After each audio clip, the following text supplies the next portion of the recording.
I look at art from the creative aspect of the art and how powerful it is in the service of the interests of the people. You apply the things that you can use from the system, but you use it in a positive way to serve the interests of the community.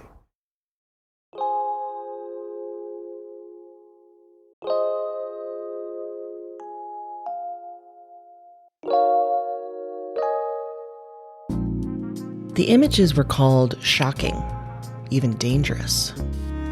They showed the people that those in power didn't want to see. They were the message for a newspaper that was one of the most read publications in the world. And the images, words, and art were so powerful, so threatening to the status quo, that the US government was actively working to destroy them. We were creating a culture of resistance, a culture of defiance and self-determination. How did illustrations embolden a community? How did caricatures, portraits, and parody empower a movement and terrify the FBI? And what can we learn from the art of Emory Douglas and the Black Panther newspaper about how to make art as resistance today and tomorrow?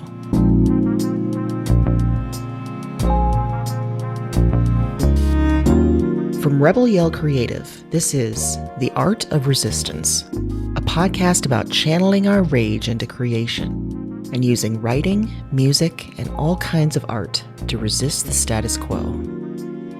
I'm your host and producer, Amy Lee Lillard, and I'm an author, podcaster, an autistic person who's been obsessing over artists who resisted since I was a kid. And today, I'm looking to make all the weird art and help others do the same.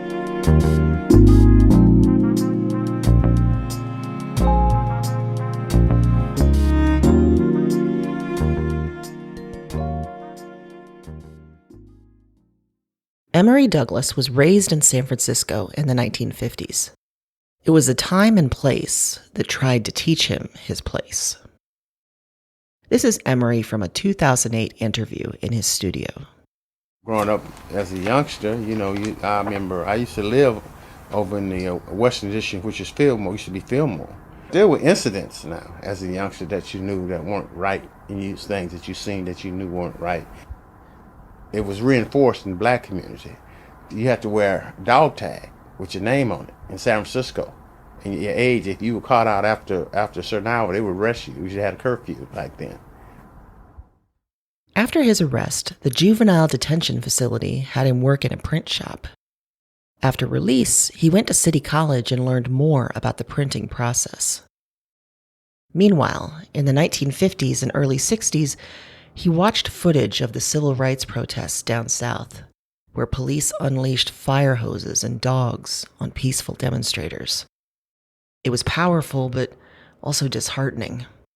That's what white people were willing to do to stop black people from having basic self-determination. Then in 1966, Emory learned about a new organization. One of the brothers just mentioned that there was a group of brothers who were organized in Oakland who were doing self-defense. He didn't even know their name. Hearing about that, then going to the meeting, and they expressed what they were going to do. And I seen them there coming, they were armed and the whole bit, and they looked disciplined. That's what I wanted to be a part of. So it was thereafter that I asked them about joining.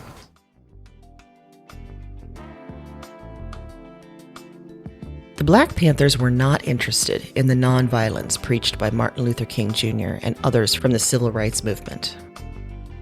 The movement had done little to help black people outside the South, and barely there. This kind of action couldn't truly liberate black people, or even give them power over their own lives. Instead, the Black Panthers were created on the principle of self-defense. Specifically, they said black people should take up arms to defend themselves against the police by any means necessary.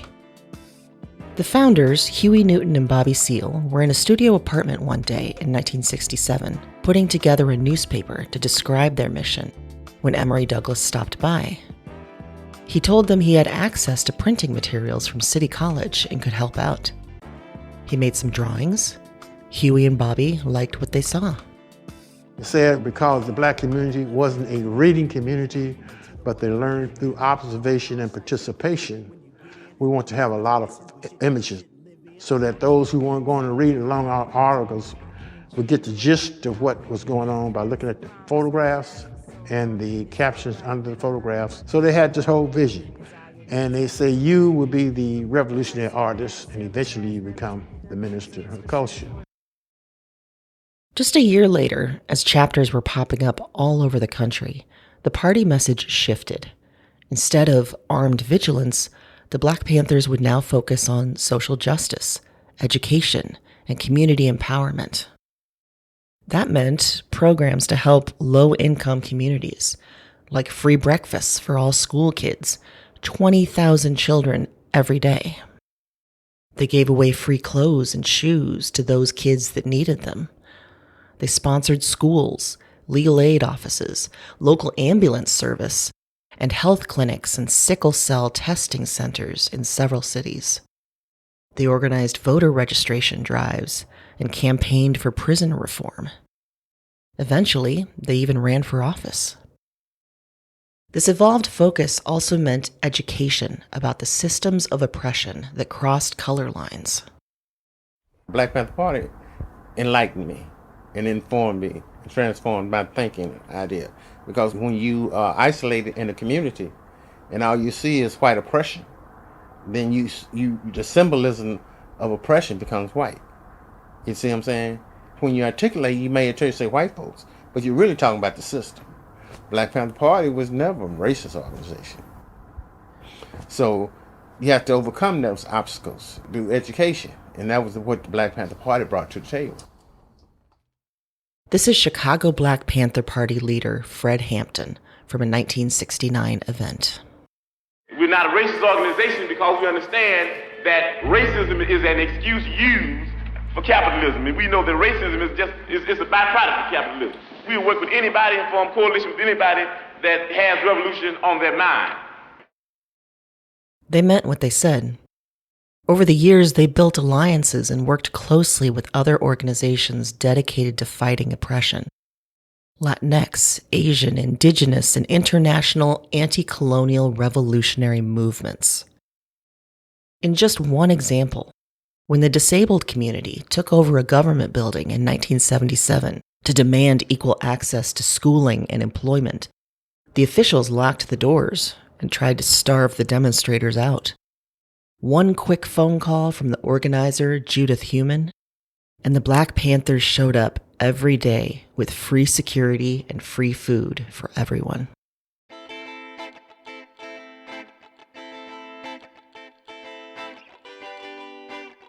From his starting point in 1967 for about 12 years, Emory designed all of the weekly issues of the Black Panther newspaper. 537 issues in all. He used everything he'd learned about print production, used simple tools like markers, rub-off type, and prefabricated texture materials. To keep costs low, each paper was printed in 1 or 2 colors. They worked in people's bedrooms, and work was done quick and on the cheap. The resulting images are beautiful and awful and enraging and empowering. In his book, Black Panther, which is a fantastic collection of his covers and other art, Emory says he wanted to show the conditions that made revolution reasonable, even necessary. That meant showing people fighting back against slumlords and people declaring their rights, and yes, even taking up arms. That meant showing the things affecting everyone. Capitalism run amok, imperialism, fighting wars started by greedy leaders, lack of health care, poor education. At the same time, Emory also wanted to show pride and hope in being black. He made covers and posters that talk about thriving while fighting, about bright futures, education, happy people fighting for their happiness. He frequently made covers and posters that showed one catch-all image for the oppressors, the pig. Huey wanted me to draw this pig standing up on two hoofs, put the belt around it, and that became the symbol of those who were abusing their power. Pig was going to put the badge number of the policeman who was harassing people in the community every week. The community was so excited about the pig caricature initially that you knew that people were inspired by that, and through that they could vent their laughter about the situation or what have you. So it was a psychological impact that it had. And the art, it went there. The pig was first one particular officer. Then it became a representation for all those in power. Covers and art showed President Lyndon Johnson's cabinet as pigs that were lynched. The covers said, "All power to the people, death to the pigs." It said, "For every pork chop, there is a frying pan." Here's Emory from a 2021 interview. It's a visual language, and it's just a way to communicate the art itself. It's for whom it serves. It's just a reflection of the politics. We want to tell our story from our perspective. So the art was a reflection of that in the context of service of the community. And hearing those issues and concerns and the pain, the suffering, and all that, and you interpret that in your artwork. Emory followed the party credo of each one, teach one. He mentored and managed party members in producing the paper, and mentored and inspired artists to make art that also appeared in the paper. Each one, teach one. That's what was our thing. That was always all through the party. You always had cadre of folks who worked with you, may have had art skills but didn't understand how to put the political content into the art. So that became my responsibility, and to coordinate the people who I work with. Emory made the newspaper covers and art inside the pages. He also made a full back cover for every issue, which was often reprinted separately in full color. These were pasted on buildings, walls, windows, telephones, all over the community. It was art to see yourself in, to see the common struggle in. And oftentimes it was a reminder of why the fight was necessary.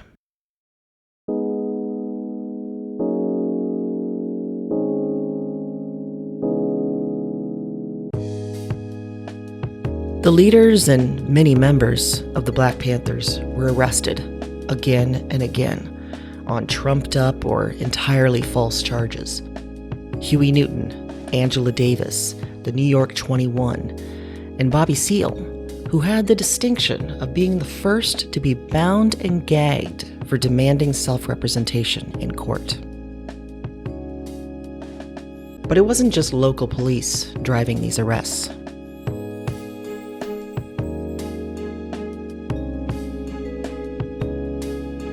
In 1972, a group of activists stole all the files from a local Pennsylvania FBI office and sent them to the media. The files showed a decades-long campaign by the FBI to harass, frame, arrest, and take out internal threats to the country. J. Edgar Hoover and many of his agents had all been members of fraternities with ties to the Ku Klux Klan. So in their eyes, any and all black activists were dangerous, threats to the country. This campaign by the FBI was named COINTELPRO, and it was highly illegal. They tapped phones without warrants. They conducted random searches without cause. They blackmailed with abandon. And they planted agents and assets into the target organizations. And because at the time the FBI was seen by many in America as faultless, their portrayal of the Black Panthers is the reason that there's an image of the Black Panther Party as violent terrorists, an image that survives to this day. The Black Panthers knew the FBI was surveilling them, as did many other organizations that were on the FBI target list. But there was no recourse. When the cops with the most power were defying laws every damn day, who can stop it? This is Emory from 2023. When the police attacked our office around, I think this was late 1967, going to 68. The verdict came in when Huey Newton had been charged with the murder of the Oakland police, and that he was exonerated from that. And we felt that the police would come by and do something crazy. So we left the office early that day. Sure enough, they came by and they shot up the office. And that amount of power kept growing. In Chicago, the local police were given free rein. They murdered Black Panther leader Fred Hampton with the help of an FBI informant. The stolen FBI files eventually led to a reckoning for the FBI, but it was temporary. Every administration since Reagan has given the FBI and other agencies more power to spy, harass, and take out opposition, even within the country. And this all showed up in the pages of the Black Panther newspaper. Emory drew covers and posters reminding people that Black Panther leaders were in prison illegally. He drew art to tell the story of Fred Hampton. And maybe most important of all, he showed people that they were right.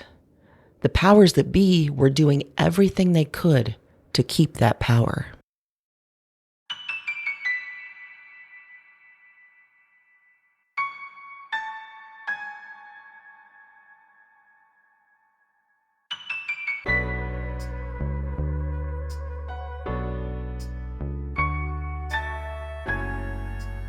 So how do you measure the impact of the Black Panther newspaper and Emory's art? Especially in the face of massive, organized, and illegal backlash. The Black Panther newspaper had some impressive numbers.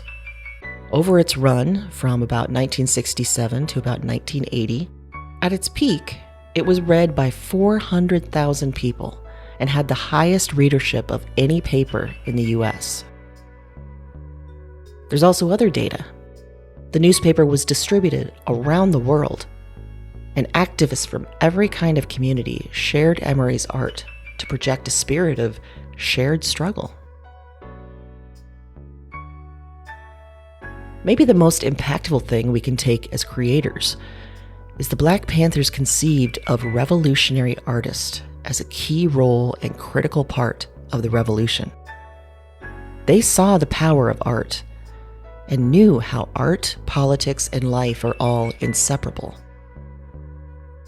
Huey, Bobby, Emory, and all the Black Panthers knew art could power structural, lasting change. Simply by showing the community, encouraging pride, and telling everyone to seize their time here, to take the power back for themselves. And in the process, they inspired generations. People, and they began to see themselves and their family and aunties and cousins. They used to say that they would see them in that artwork and stuff. You have to deal with middle class folks. You see, and that's what the party was able to do. We dealt with everybody, man. We dealt with mainstream folks. And we worked with unions. We had people who came into unions who worked with us. We had people who worked with the handicapped folks. We had people who worked on the campus and students. Then the churches. We were changing the young ideas of people, brown people, yellow people, white people, young people across this country. It was picking up and inspired and pushing forward their own programs in the same spirit of the Panthers.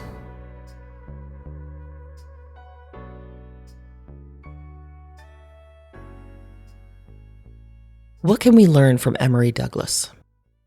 What can we do as creative people in this world that doesn't seem so far from the world of the Black Panthers? Because we are all creative, we can all find ways to resist. I want to leave us with this quote from Emory in his position paper number 1 on revolutionary art, published in 1970.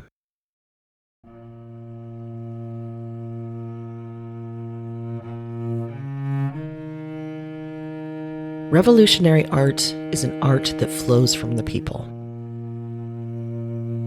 It must be a whole and living part of the people's lives, their daily struggle to survive.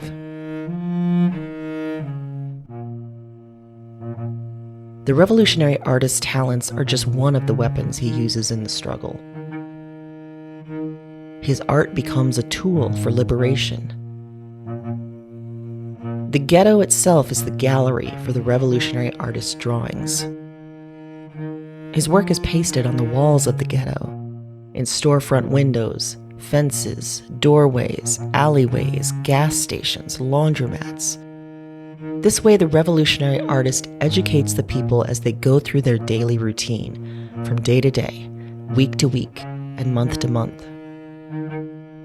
This way, the revolutionary artist cuts through the smoke screens of the oppressor and creates brand new images of revolutionary action for the total community. Art is resistance. It's a weapon, a tool, an entire course of learning. But more than anything, it's truth that can cut through the bullshit. Art doesn't have to be fancy, doesn't have to be product-driven, and it doesn't have to be determined by gatekeepers. So here's what we do from here. We tell our stories in our way. We get creative and get weird and work beyond the parameters we think box us in. We create revolutionary art to reach the people who need to see it and hear it. And we don't think of this as short term. Even if we get a new administration down the road, even if we miraculously come out of this terrifying, tyrannical moment, there's so much to fight against and for. This is a long-term commitment to making art for a better world.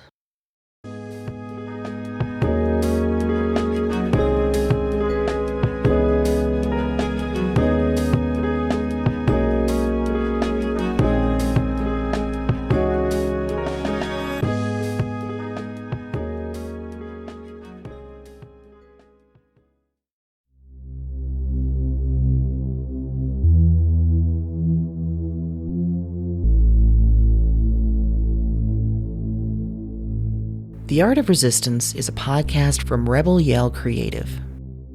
To make art that matters, every creative person needs support. Find yours at rebelyellcreative.com. This is Amy Lee Lillard, and I wrote, narrated, and produced this show. Check the show notes for all sources, and head to rebelyellcreative.com for full show transcripts, art, and more. I'll see you next time.